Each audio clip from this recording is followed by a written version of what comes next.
السلام علیکم ورحمۃ اللہ۔ سورہ البقرہ پارٹ 5۔ اعوذ باللہ من الشیطان الرجیم، بسم اللہ الرحمن الرحیم۔ حج چند معلوم مہینوں میں ہوتا ہے، پس جس نے ان مہینوں میں حج کا عزم کر لیا تو حج کے دوران کسی قسم کی شہوانی بات اور بد کرداری اور جھگڑا جائز نہیں ہوگا، اور جو نیکی بھی تم کرو اللہ اسے جان لے گا، اور زیادہ سفر جمع کرتے رہو، پس یقیناً سب سے اچھا زیادہ سفر تقوی ہی ہے، اور مجھ ہی سے ڈرو اے عقل والو۔ تم پر کوئی گناہ تو نہیں کہ تم اپنے رب سے فضل چاہو، پس جب تم عرفات سے لوٹو تو مشعر حرام کے پاس اللہ کا ذکر کرو، اور اس کو اسی طرح یاد کرو جس طرح اس نے تمہیں ہدایت کی ہے، اور اس سے پہلے تم یقیناً گمراہوں میں سے تھے۔ پھر تم بھی وہاں سے لوٹو جہاں سے لوگ لوٹتے ہیں، اور اللہ سے بخشش مانگو، یقیناً اللہ بہت بخشنے والا اور بار بار رحم کرنے والا ہے۔ پس جب تم اپنے حج کے ارکان ادا کر چکو تو اللہ کا ذکر کرو جس طرح تم اپنے آباء کا ذکر کرتے ہو، بلکہ اس سے بھی بہت زیادہ ذکر۔ پس لوگوں میں سے ایسا بھی ہے جو کہتا ہے اے ہمارے رب، ہمیں جو دینا ہے دنیا ہی میں دے دے، اور اس کے لیے آخرت میں کوئی حصہ نہیں ہوگا۔ اور انہی میں سے وہ بھی ہے جو کہتا ہے اے ہمارے رب، ہمیں دنیا میں بھی حسنہ عطا کر اور آخرت میں بھی حسنہ عطا کر، اور ہمیں آگ کے عذاب سے بچا۔ یہی وہ لوگ ہیں جن کے لیے ایک بڑا اجر ہوگا اس میں سے جو انہوں نے کمایا، اور اللہ حساب لینے میں بہت تیز ہے۔ اور اللہ کو بہت یاد کرو ان گنتی کے چند دنوں میں، پس جو بھی 2 دنوں میں جلد فارغ ہو جائے تو اس پر کوئی گناہ نہیں، اور جو پیچھے رہ جائے تو اس پر بھی کوئی گناہ نہیں، یعنی اس کے لیے جو تقوی اختیار کرے۔ اور اللہ سے ڈرو اور جان لو کہ تم اسی کی طرف جمع کیے جاؤ گے۔ اور لوگوں میں سے ایسا بھی ہے جس کی دنیاوی زندگی کے متعلق بات تجھے پسند آتی ہے، جبکہ وہ اس پر اللہ کو گواہ ٹھہراتا ہے جو اس کے دل میں ہے، حالانکہ وہ سخت جھگڑالو ہوتا ہے۔ اور جب وہ صاحب اختیار ہو جائے تو زمین میں دوڑا پھرتا ہے تاکہ اس میں فساد کرے اور فصل اور نسل کو ہلاک کرے، جبکہ اللہ فساد کو پسند نہیں کرتا۔ اور جب اسے کہا جاتا ہے کہ اللہ کا تقوی اختیار کرو تو اسے عزت کی انا گناہ پر قائم رکھتی ہے، پس جہنم کافی ہے اس کے لیے، اور وہ بہت ہی برا ٹھکانہ ہے۔ اور لوگوں میں سے ایسا بھی ہے جو اپنی جان اللہ کی رضا کے حصول کے لیے بیچ ڈالتا ہے، اور اللہ بندوں کے حق میں بہت مہربانی کرنے والا ہے۔ اے وہ لوگو جو ایمان لائے ہو، تم سب کے سب اطاعت کے دائرہ میں داخل ہو جاؤ، اور شیطان کے قدموں کے پیچھے نہ چلو، یقیناً وہ تمہارا کھلا کھلا دشمن ہے۔ پس اگر تم اس کے بعد بھی پھسل جاؤ کہ تمہارے پاس کھلے کھلے نشان آ چکے ہیں تو جان لو کہ اللہ کامل غلبہ والا اور حکمت والا ہے۔ کیا وہ محض یہ انتظار کر رہے ہیں کہ اللہ بادلوں کے سایوں میں ان کے پاس آئے اور فرشتے بھی اور معاملہ نپٹا دیا جائے، اور اللہ ہی کی طرف تمام امور لوٹائے جاتے ہیں۔ بنی اسرائیل سے پوچھ لے کہ ہم نے ان کو کتنے ہی کھلے کھلے نشان دیے تھے، اور جو بھی اللہ کی نعمت کو تبدیل کر دے بعد اس کے کہ وہ اس کے پاس آ چکی ہو، تو یقیناً اللہ سزا دینے میں بہت سخت ہے۔ جن لوگوں نے کفر کیا ان کے لیے دنیا کی زندگی خوبصورت کر کے دکھائی گئی ہے، اور یہ ان لوگوں سے تمسخر کرتے ہیں جو ایمان لائے، اور وہ لوگ جنہوں نے تقوی اختیار کیا وہ قیامت کے دن ان سے بالا ہوں گے، اور اللہ جسے چاہے بغیر حساب کے رزق عطا کرتا ہے۔ تمام انسان ایک ہی امت تھے، پس اللہ نے نبی مبعوث کیے اس حال میں کہ وہ بشارت دینے والے تھے اور انذار کرنے والے تھے، اور ان کے ساتھ حق پر مبنی کتاب بھی نازل کی تاکہ وہ لوگوں کے درمیان ان امور میں فیصلہ کرے جن میں انہوں نے اختلاف کیا، اور اس کتاب میں اختلاف نہیں کیا مگر باہم بغاوت کی بنا پر انہی لوگوں نے جنہیں وہ دی گئی تھی، بات اس کے کہ کھلی کھلی نشانیاں ان کے پاس آ چکی تھیں، پس اللہ نے ان لوگوں کو اپنے اذن سے ہدایت دے دی جو ایمان لائے تھے، بسبب اس کے کہ انہوں نے اس میں حق کے باعث اختلاف کیا تھا، اور اللہ جسے چاہے صراط مستقیم کی طرف ہدایت دیتا ہے۔ کیا تم گمان کرتے ہو کہ تم جنت میں داخل ہو جاؤ گے جبکہ ابھی تک تم پر ان لوگوں جیسے حالات نہیں آئے جو تم سے پہلے گزر چکے ہیں؟ انہیں سختیاں اور تکلیفیں پہنچیں اور وہ ہلاک کر رکھ دیے گئے، یہاں تک کہ رسول اور وہ جو اس کے ساتھ ایمان لائے تھے پکار اٹھے کہ اللہ کی مدد کب آئے گی؟ سنو، یقیناً اللہ کی مدد قریب ہے۔ وہ تجھ سے پوچھتے ہیں کہ وہ کیا خرچ کریں، تو کہہ دے کہ تم اپنے مال میں سے جو کچھ بھی خرچ کرنا چاہو تو والدین کی خاطر کرو، اور اقربا کی خاطر، اور یتیموں کی خاطر، اور مسکینوں کی خاطر، اور مسافروں کی خاطر، اور جو نیکی بھی تم کرو تو اللہ یقیناً اس کا خوب علم رکھتا ہے۔ تم پر قتال فرض کر دیا گیا ہے جبکہ وہ تمہیں ناپسند تھا، اور بعید نہیں کہ تم ایک چیز ناپسند کرو اور وہ تمہارے لیے بہتر ہو، اور ممکن ہے کہ ایک چیز تم پسند کرو لیکن وہ تمہارے لیے شر انگیز ہو، اور اللہ جانتا ہے جبکہ تم نہیں جانتے۔ وہ تجھ سے عزت والے مہینے یعنی اس میں قتال کے بارے میں سوال کرتے ہیں، ان سے کہہ دے کہ اس میں قتال بہت بڑا گناہ ہے، اور اللہ کی راہ سے روکنا اور اس کا انکار کرنا، اور مسجد حرام سے روکنا اور ان لوگوں کو وہاں سے نکال دینا جو اس کے حقیقی اہل ہیں خدا کے نزدیک، اس سے بھی بڑا گناہ ہے، اور فتنہ قتل سے بھی بڑھ کر ہے، اور وہ لوگ تم سے ہمیشہ جنگ کرتے رہیں گے یہاں تک کہ اگر ان میں طاقت ہو تو تمہیں تمہارے دین سے برگشتہ کر دیں، اور تم میں سے جو بھی اپنے دین سے برگشتہ ہو جائے پھر اس حال میں مرے کہ وہ کافر ہو، تو یہی وہ لوگ ہیں جن کے اعمال دنیا میں بھی ضائع ہو گئے اور آخرت میں بھی، اور یہی وہ لوگ ہیں جو آگ والے ہیں، اس میں وہ بہت لمبا عرصہ رہنے والے ہیں۔ یقیناً وہ لوگ جو ایمان لائے اور وہ لوگ جنہوں نے ہجرت کی اور اللہ کی راہ میں جہاد کیا، یہی وہ لوگ ہیں جو اللہ کی رحمت کی امید رکھتے ہیں، اور اللہ بہت بخشنے والا اور بار بار رحم کرنے والا ہے۔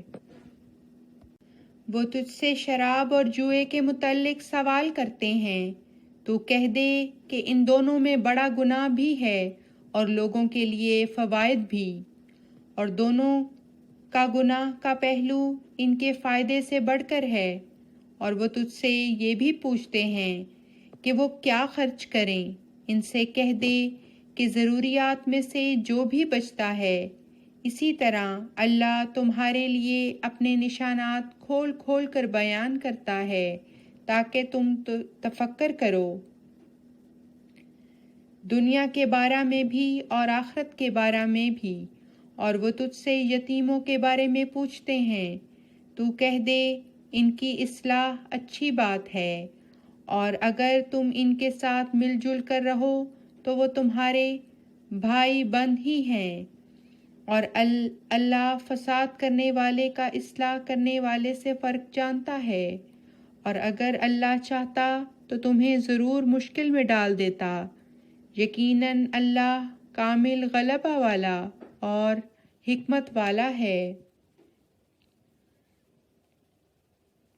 اور مشرک عورتوں سے نکاح نہ کرو یہاں تک کہ وہ ایمان لے آئیں، اور یقیناً ایک مومن لونڈی ایک آزاد مشرکہ سے بہتر ہے، خواہ وہ تمہیں کیسی ہی پسند آئے۔ اور مشرک مردوں سے اپنی لڑکیوں کو نہ بیاہ کرو یہاں تک کہ وہ ایمان لے آئیں، اور یقیناً ایک مومن غلام ایک آزاد مشرک سے بہتر ہے، خواہ وہ تمہیں کیسا ہی پسند آئے۔ یہ وہ لوگ ہیں جو آگ کی طرف بلاتے ہیں، اور اللہ اپنے اذن سے تمہیں جنت کی طرف اور بخشش کی طرف بلا رہا ہے، اور وہ لوگوں کے لیے اپنے نشانات کھول کھول کر بیان کرتا ہے تاکہ وہ نصیحت پکڑیں۔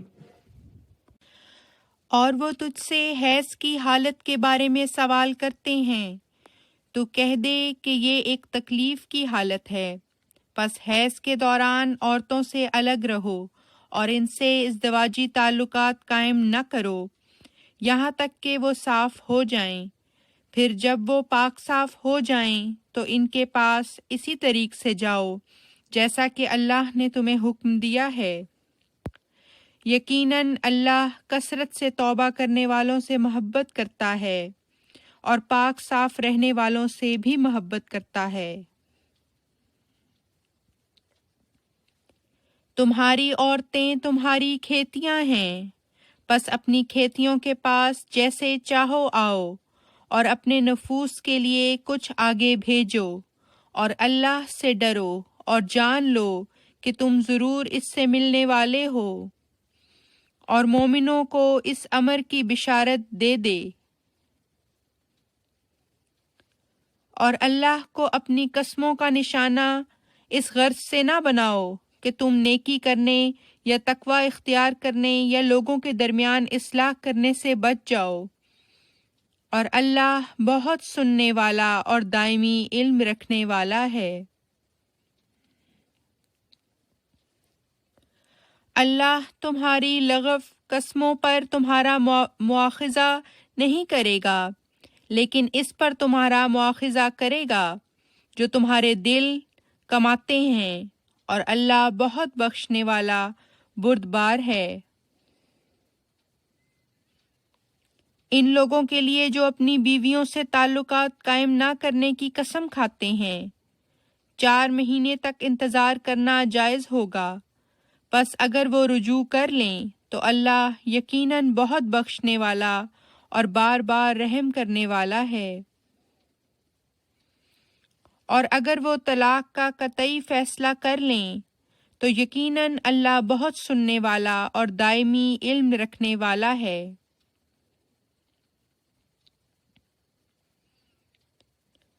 اور مطلقہ عورتوں کو 3 حیض کی مدت تک اپنے آپ کو روکے رکھنا ہوگا،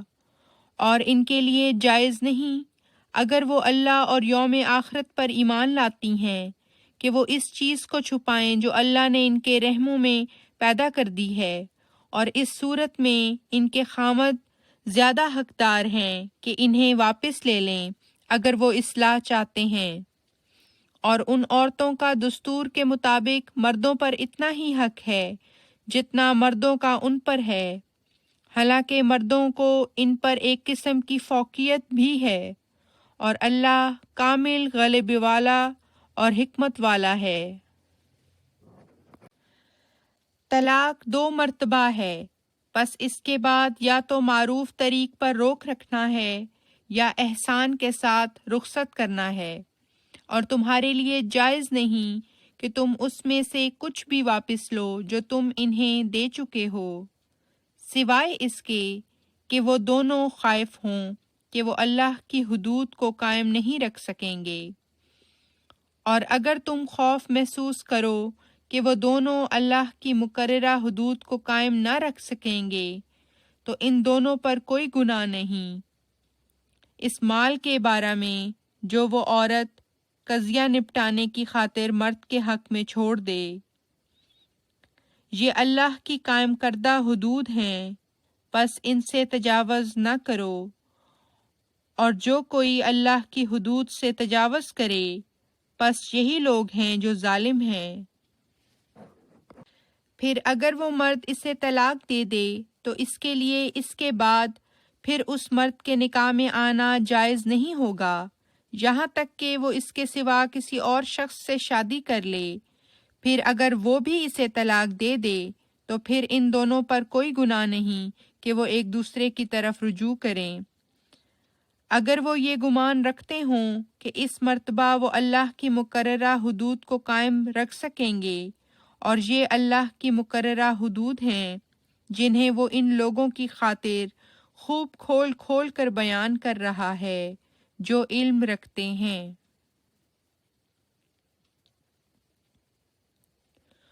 اور جب تم عورتوں کو طلاق دو اور وہ اپنی مقررہ میعاد پوری کر لیں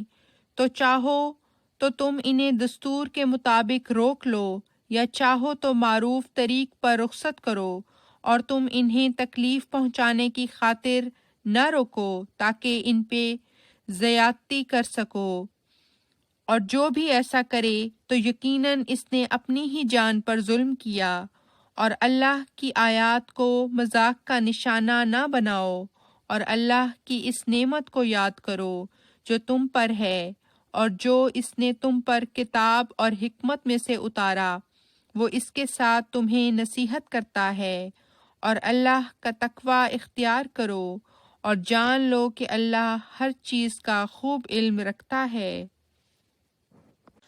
اور جب تم عورتوں کو طلاق دو اور وہ اپنی میعاد پوری کر لیں تو انہیں اس بات سے نہ روکو کہ وہ اپنے ہونے والے خاوندوں سے شادی کر لیں جب وہ معروف طریق پر آپس میں اس بات پر رضامند ہو جائیں۔ یہ نصیحت اسے کی جا رہی ہے جو تم میں سے اللہ پر اور یوم آخرت پر ایمان لاتا ہے، یہ تمہیں زیادہ نیک اور زیادہ پاک بنانے والا طریق ہے، اور اللہ جانتا ہے جبکہ تم نہیں جانتے۔ اور مائیں اپنے بچوں کو پورے 2 سال دودھ پلائیں اس مرد کی خاطر جو رضاعت کی مدت کو مکمل کرنا چاہتا ہے، اور جس مرد کا بچہ ہے اس کے ذمہ ایسی عورتوں کا نان نفقہ اور اوڑھنا بچھونا معروف کے مطابق ہے۔ کسی جان پر اس کی طاقت سے بڑھ کر بوجھ نہیں ڈالا جاتا، ماں کو اس کے بچے کے تعلق میں تکلیف نہ دی جائے اور نہ ہی باپ کو اس کے بچے کے تعلق میں، اور وارث پر بھی ایسے ہی حکم کا اطلاق ہوگا۔ پس اگر وہ دونوں باہم رضامندی اور مشورے سے دودھ چھڑانے کا فیصلہ کر لیں تو ان دونوں پر کوئی گناہ نہیں، اور اگر تم اپنی اولاد کو کسی اور سے دودھ پلوانا چاہو تو تم پر کوئی گناہ نہیں، بشرطے کہ جو کچھ معروف کے مطابق تم نے انہیں دینا تھا ان کے سپرد کر چکے ہو، اور اللہ کا تقوی اختیار کرو اور جان لو کہ اللہ اس پر جو تم کرتے ہو گہری نظر رکھنے والا ہے۔ اور تم میں سے جو لوگ وفات دیے جائیں اور بیویاں چھوڑ جائیں تو وہ بیویاں 4 مہینے اور 10 دن تک اپنے آپ کو روکے رکھیں، پس جب وہ اپنی مقررہ مدت کو پہنچ جائیں تو پھر وہ عورتیں اپنے متعلق معروف کے مطابق جو بھی کریں اس بارے میں تم پر کوئی گناہ نہیں، اور اللہ اس سے جو تم کرتے ہو ہمیشہ باخبر رہتا ہے۔ اور تم پر کوئی گناہ نہیں اس بارے میں کہ تم ان عورتوں سے نکاح کی تجویز کے متعلق کوئی اشارہ کرو یا اسے اپنے دلوں میں چھپائے رکھو۔ اللہ جانتا ہے کہ ضرور تمہیں ان کا خیال آئے گا، لیکن ان سے خفیہ وعدے نہ کرنا سوائے اس کے کہ تم کوئی اچھی بات کہو، اور نکاح باندھنے کا عزم نہ کرو یہاں تک کہ مقررہ عدت اپنی میعاد کو پہنچ جائے، اور جان لو کہ اللہ اس کا علم رکھتا ہے جو تمہارے دلوں میں ہے، پس اس کی پکڑ سے بچو اور جان لو کہ اللہ بہت بخشنے والا اور بردبار ہے۔ تم پر کوئی گناہ نہیں اگر تم عورتوں کو طلاق دے دو جبکہ تم نے ابھی انہیں چھوا نہ ہو یا ابھی تم نے ان کے لیے حق مہر مقرر نہ کیا ہو، اور انہیں کچھ فائدہ بھی پہنچاؤ۔ صاحب حیثیت پر اس کی حیثیت کے مطابق فرض ہے اور غریب پر اس کی حیثیت کے مناسب حال۔ یہ معروف کے مطابق کچھ متاع ہو۔ احسان کرنے والوں پر تو یہ فرض ہے۔ اور اگر تم انہیں اس سے بیشتر طلاق دے دو کہ تم نے انہیں چھوا ہو جبکہ تم ان کا حق مہر مقرر کر چکے ہو، تو پھر جو تم نے مقرر کیا ہے اس کا نصف ادا کرنا ہوگا، سوائے اس کے کہ وہ عورتیں معاف کر دیں یا وہ شخص معاف کر دے جس کے ہاتھ میں نکاح کا بندھن ہے، اور تمہارا عفو سے کام لینا تقویٰ کے زیادہ قریب ہے، اور آپس میں احسان کا سلوک بھول نہ جایا کرو، یقیناً اللہ اس پر جو تم کرتے ہو گہری نظر رکھنے والا ہے۔ اپنی نمازوں کی حفاظت کرو، بالخصوص مرکزی نماز کی، اور اللہ کے حضور فرما برداری کرتے ہوئے کھڑے ہو جاؤ۔ پس اگر تمہیں کوئی خوف ہو تو چلتے پھرتے یا سواری کی حالت میں ہی نماز پڑھ لو، پھر جب تم امن میں آ جاؤ تو پھر اسی طریق پر اللہ کو یاد کرو جس طرح اس نے تمہیں سکھایا ہے، جو تم اس سے پہلے نہیں جانتے تھے۔ اور تم میں سے جو لوگ وفات دیے جائیں اور بیویاں پیچھے چھوڑ رہے ہوں، ان کی بیویوں کے حق میں یہ وصیت ہے کہ وہ اپنے گھروں میں 1 سال تک فائدہ اٹھائیں اور نکالی نہ جائیں۔ ہاں، اگر وہ خود نکل جائیں تو تم پر کوئی گناہ نہیں اس بارے میں جو وہ خود اپنے متعلق کوئی معروف فیصلہ کریں، اور اللہ کامل غلبے والا اور صاحب حکمت ہے۔ اور مطلقہ عورتوں کو بھی دستور کے مطابق کچھ فائدہ پہنچانا ہے، یہ متقیوں پر فرض ہے۔ اسی طرح اللہ اپنے نشانات تمہارے لیے کھول کھول کر بیان کرتا ہے تاکہ تم عقل کرو۔